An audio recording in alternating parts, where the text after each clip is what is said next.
moving on to more news now. Disappointing. That's how Omaha's police chief describes the sentence of a woman who purchased the gun used to shoot and kill Officer Kerrie Orozco.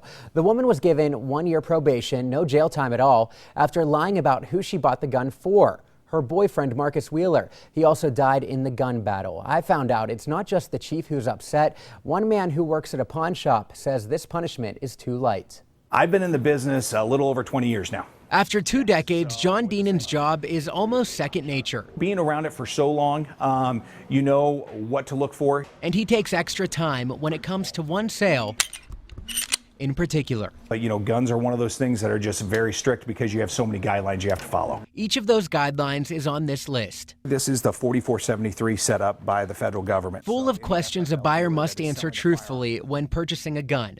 One of those questions: are you the actual buyer of the firearm? That question, of course, has to be answered the correct way. Jelita Johnson lied when buying this gun in a Georgia pawn shop.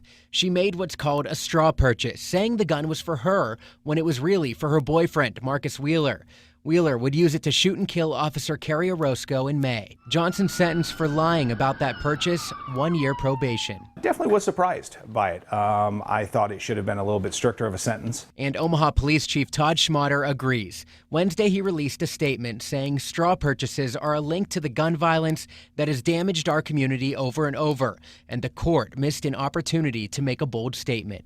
John says he too would have liked to see a more serious punishment in hopes that it would scare future perpetrators from doing the same thing. When we see something like this happen in a very minimum sentence given to somebody that does something like this, it's upsetting, but it also makes us want to watch harder at our sales and make sure everything is done correctly. For John, this plaque is a reminder to do just that. It was given to him as a thank you from OPD after his shop made a donation in memory of Officer Orozco. Hold this up in our shop here just to show everybody that we support the Blue as much as we can.